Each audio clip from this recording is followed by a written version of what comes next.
Jail में बंद संजय की खातिरदारी जारी है। खबर है कि शुक्रवार रात को उसे खाने में रोटी और मटन दिया गया। दरअसल जेल मैनुअल के मुताबिक शुक्रवार की शाम को खाने में मटन दिया जाता है। ऐसे में संजय रॉय को भी 23 अगस्त को रात के खाने में रोटी और मटन दिया गया।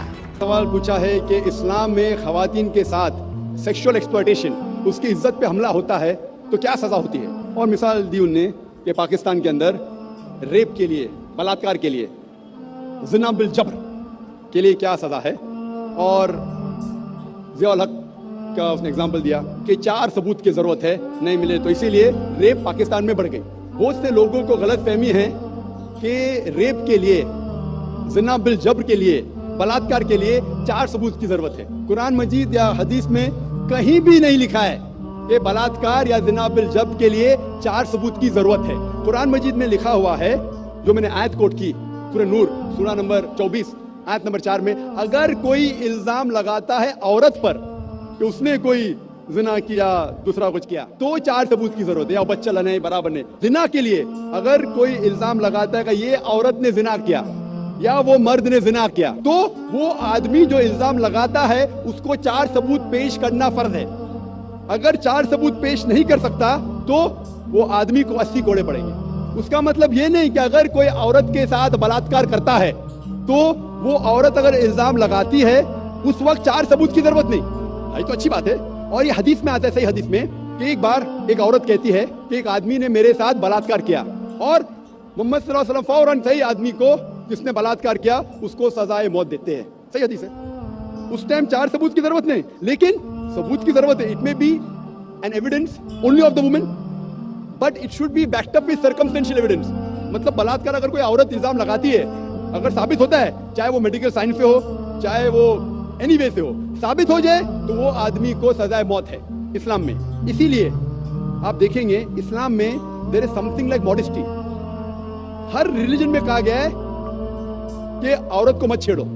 आपने कहा सेक्सुअल एक्सप्लॉयटेशन बहुत किस्म के होते हैं। एक होता है कि ईज टीजिंग, बाद में various other thing, and one of the highest is rape. वक्त नहीं कि मैं सारे एक्सप्लॉयटेशन की बात करूं, लेकिन टॉकिंग अबाउट ईज टीजिंग, सारे मज़हब में कहा गया है कि औरत को मत छेड़ो, औरत का बलात्कार मत करो। हिंदुइज्म में कहा गया है, क्रिश्चियनिटी में कहा गया है, इस्लाम में कहा गया है। लेकिन इस्लाम में तरीका दिखाया गया है किस तरीके से माशरा बने जहां कोई औरत को न छेड़े, कोई औरत का बलात्कार न करे। इस्लाम के अंदर हिजाब है।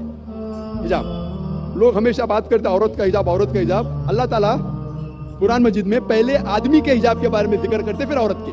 अल्लाह ताला फरमाते हैं सूरह नूर में सूरा नंबर 24 आयत नंबर 30 में, ए मोमिन मर्द, जब भी आप कोई औरत को देखते हैं और कोई गलत ख्यालात आपके जहन में आते हैं, फौरन नजर नीचे करो। एक बार एक मुसलमान एक लड़की को घूर के देख रहा था। मैंने कहा आप क्या कर रहे हैं, हराम है। उसने कहा हमारे रसूल ने कहा कि पहली नजर माफ है, दूसरी हराम है। मैंने अभी तक आधी नजर पूरी नहीं किया।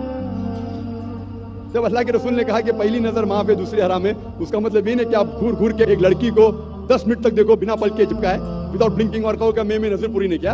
अल्लाह के रसूल का कहना ये था, अगर अनइंटेंशनली, अनजाने में आप कोई औरत को देखते हैं, लड़की को देखते, फिर से उसके ब्यूटी पे फीस्ट करने के लिए मत देखो।